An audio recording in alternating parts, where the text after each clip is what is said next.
हास्टेनि बेरायखिरि मन्त्री सुशांत चौधरी साखा बेरायखिरि नि हामक्राय नि बागै हापां सिगाङाव रुइनो सामुं ताङै दङ आ नासिमुंबाय हास्टेनि जुदा जुदा दैमा दैसा रग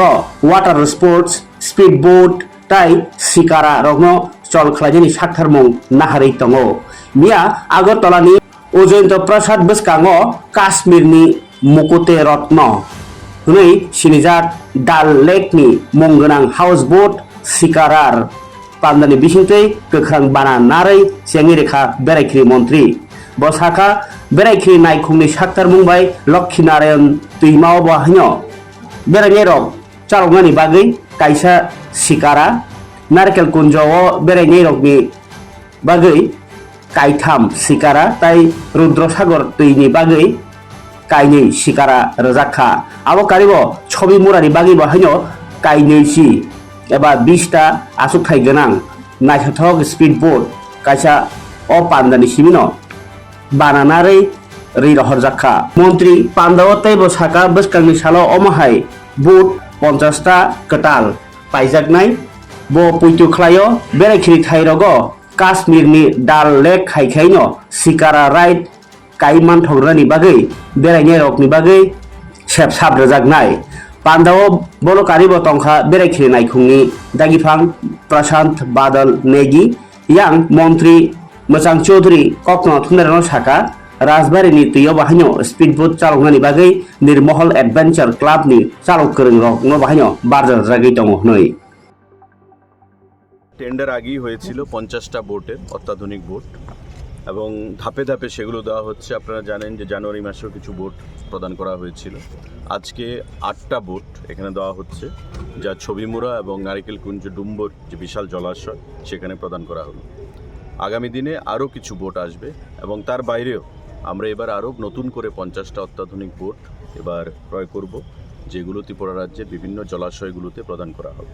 কারণ পর্যটনকে এগিয়ে নিয়ে যেতে গেলে ওয়াটার ট্যুরিজমকে প্রাধান্য দিতে হবে এবং ওয়াটার ট্যুরিজম মানেই অত্যাধুনিক বোট ছাড়া সেটা আমরা কখনো কল্পনা করতে পারি না এবং সেটাকে মাথায় রেখে আমাদের এই অত্যাধুনিক বোটগুলো আমরা ক্রয় করেছি। টোটাল নতুন এবং পুরনো মিলে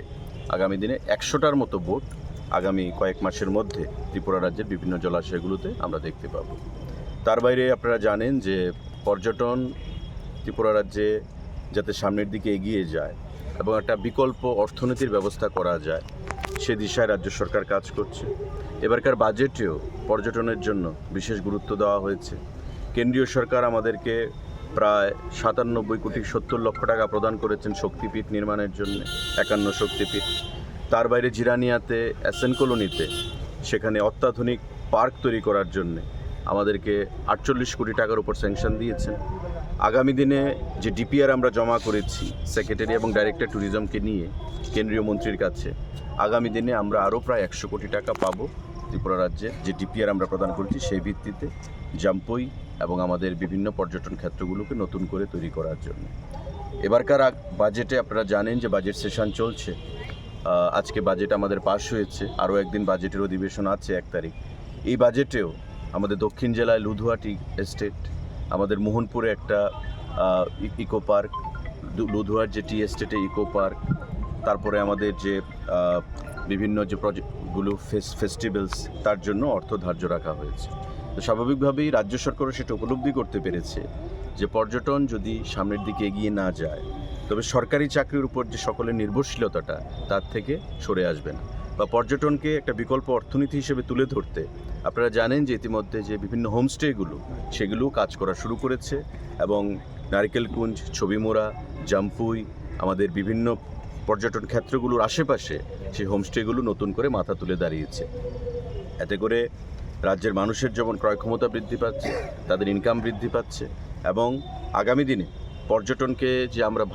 ভারতবর্ষের মানচিত্রে একটা নতুন জায়গায় নিয়ে যেতে চাইছি সে দিশায় তারাও আমাদেরকে সহযোগিতা করছে। তো আমি এটাকে আপনাদেরও সহযোগিতা চাই, কারণ আপনারা সাংবাদিক বন্ধুরা যারা আছেন আপনাদের প্রচার প্রসারের মাধ্যমে পর্যটনকে বিগত দিনে আপনারা সহযোগিতা করেছেন, আগামী দিনেও সেটা আপনারা জারি রাখবেন। আমরা যেটা বলেছি যে আগামী 1.5 থেকে 2 বছরের মধ্যে আমাদের যে বিভিন্ন পর্যটন ডেস্টিনেশনগুলো যেগুলো কাজ চলছে ইতিমধ্যে এডিবির টাকায় বা আমাদের স্বদেশ দর্শনের টাকায় বা নতুন করে যেগুলো আমরা কাজ শুরু করব সেগুলো যখন মাথা তুলে দাঁড়াবে, তৈরি হয়ে যাবে, স্বাভাবিকভাবেই ত্রিপুরা রাজ্য পর্যটনের মানচিত্রে একটা নতুন দিশায় চলে আসবে, নতুন জায়গায় চলে আসবে এবং আগামী দিনে ভারতবর্ষের বিভিন্ন প্রান্ত থেকে এই রাজ্যে পর্যটকদের সংখ্যাও সেখানে অনেকটা বৃদ্ধি পাবে। আজকে সে দিশায় আমরা এখানে আছি এবং এই বোটগুলো আজকে আমরা জনগণের উদ্দেশ্যে বিভিন্ন ওয়াটার বডি যেগুলো রয়েছে সেখানে আমরা উৎসর্গ করলাম।